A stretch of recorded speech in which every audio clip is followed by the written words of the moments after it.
Hey, everybody, we're really excited to have our guest, Glenn Greenwald from The Intercept, and we're going to talk about everything. So let's get right to it. So I don't know if you get as frustrated as I do about this. We just touched on this topic of Sharia and Islam and people being afraid of it. And I saw you recently on Bill Maher's show, which I love Bill Maher, and he does a great show. But he seems to fall into that trap of whenever the United States does something, it's okay because we're not religious crazies. But whenever someone who happens to be of a different religion, a Muslim, that it's all because of that and there's something wrong. And they can dismiss our imperialism and all the wars. I mean, right now, Barack Obama's bombing 7 different countries. Now we just went into Yemen and Somalia.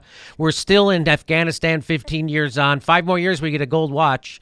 And then we did Iraq, Libya. I mean, we're doing more destruction than anybody else in the world. Chomsky calls our drone program the biggest terrorist program in the world. So the excuse, are you flummoxed like I am with the ease that smart, intelligent people who are usually on the right side of the issues are able to dismiss America's imperialism and our violence because it's quote unquote not religious? Does that blow your mind like it does mine?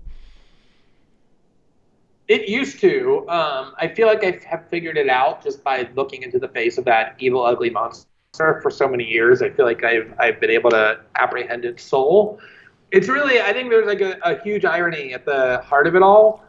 What makes, you use this phrase religious crazies, which Bill Maher likes, and the people that he reads that he thinks are smart, who influence him to think these things, what they say too, this idea of religious crazies.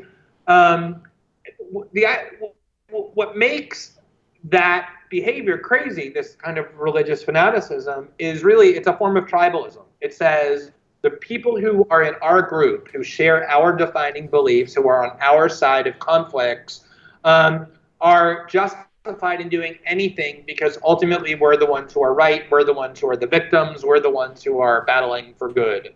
And therefore, whatever we do, we blow up pizza shops, we put bombs on buses, we fly planes into buildings,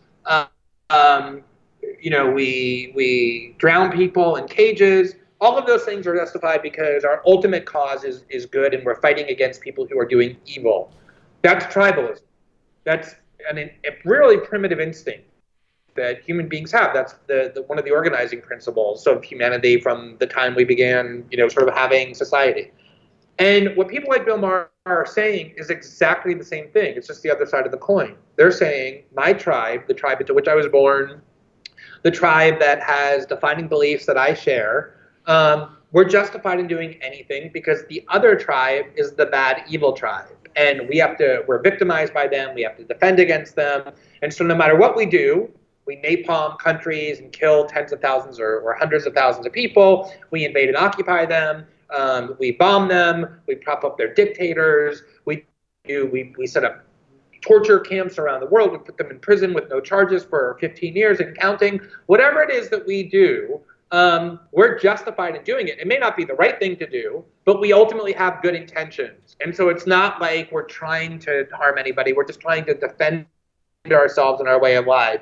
So the rationale of the two sides, ISIS and Al-Qaeda and whatever Bill Maher might call religious crazies, and Bill Maher and all of his, imperialism-loving atheist mentors, they all sound exactly the same to me. They're all pure primitive tribalists, and their only difference is they just belong to different tribes. And so, no, I don't think it's surprising. I think they've never moved beyond that primitive instinct of removing themselves from the group into which they were born, to which they belong, and critically assessing it. They just are like sort of, like people who are born into a college community where college football is all the rage and are taught to love this team, and they love it through childhood, and then they get to be adults and they go to the games and they cheer, and they can never really articulate a reason why they're doing that other than the fact that it's just what they were taught to do from childhood. That's their team. And I think that's what Bill Maher and ISIS are like. Not to say that they're comparable in every way, but certainly in the specific way that you've asked me about, I think they are. So I really appreciate you spending this much time, and I'll let you go soon. So let me just get you to this question, because I keep trying to make the point that if Donald Trump is as crazy as everyone fears on the left and is a maniac and all this stuff, why wouldn't Barack Obama try to cut off some of the damage ahead of time? Like, why wouldn't he try to reinstate, I don't know, habeas corpus, right? So people don't even know that we don't. So if he's so crazy, why wouldn't Barack Obama be rushing around to end these wars? Why wouldn't he be like, hey, we can't let Trump take over Syria, Afghanistan, and we can't let him, we got to end these wars. Of course, the answer is you can't just stop killing people willy-nilly. You got to take some time to do that. You got to wind it down slow when you're killing people. That's the thing I don't understand. Why isn't anybody in the media even bringing it up, like habeas corpus or the surveillance state? So he's handing over to Donnie Tynahan's Trump the ability to look at all my emails, your emails, all our phone calls, all our text messages. That means Rudy Giuliani. That means Steve Bannon. That means all those people can have all the access to all of our private information, and nobody seems to be screaming about it. And Barack Obama seems a little too comfortable with the idea of a Donald Trump presidency. There's this vast difference between what Democrats are saying they believe Donald Trump is and what he will do, and then what Democrats are doing. So not only is Obama not dismantling any of these unlimited authoritarian powers that he and George Bush spent 15 years together or in succession building up and then fortifying, but he's actually been strengthening some of them even since we found out Donald Trump was going to be president. Just today, the Obama Justice Department defended this expansive definition of the surveillance powers that the president uses. So let's say, okay, Obama is just an institutionalist. He believes in the executive branch. He's been co-opted. That's why he's not going to dismantle these powers. He believes in. What about all of the liberal pundits and Democratic Party operatives who have spent, 6 weeks now saying that Trump is a fascist, Trump is Hitler, Trump's going to open camps, Trump's going to dismantle our democracy, who said we should do a recount to see if there was cheating, who wanted to do an electoral college coup? Why aren't they demanding that Obama dismantle these powers? And more to the point, they're calling themselves the resistance. Like they're co-opting, the language of actual self-sacrificing, risky, putting your body on the line, civil disobedience of the type that they've generally scorned. But they're not actually doing any of the things that constitute resistance. I mean, why aren't they in the street getting arrested? And why aren't they planning mass disruptive civil disobedience? And I think the reason is because they're spouting bullshit and they know it. Wait a minute, Glenn. You didn't see Keith Olbermann out in North Dakota? You didn't see Keith Olbermann in North Dakota at DAPL? I did. I thought that was him. Maybe it was Josh Fox. I'm not sure. I have to tell you, the funniest tweet I think I've ever read in my entire life was, I don't know if you've seen it, but Keith Olbermann, who, along with David Frum and Republican consultants who helped George Bush get elected, and Clara Jeffrey, and Neera Tanden, they're the leaders of our resistance. So they're the leaders. I totally acknowledge their role.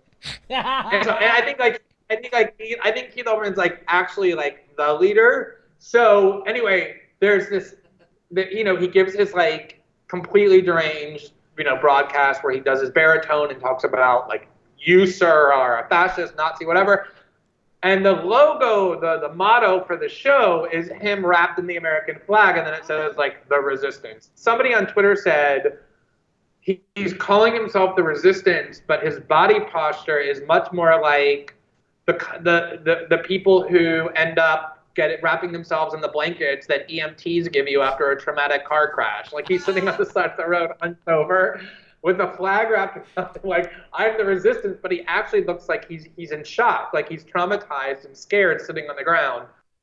And I think it's a great metaphor for what liberals are. I mean, they've become so coddled. They're so ultimately liberals are institutionalists. They believe in properly constituted authority. They don't believe in defying institutions. They certainly don't believe in breaking the law. And so I think their resistance is going to amount to a few hashtag campaigns and some angry tweets.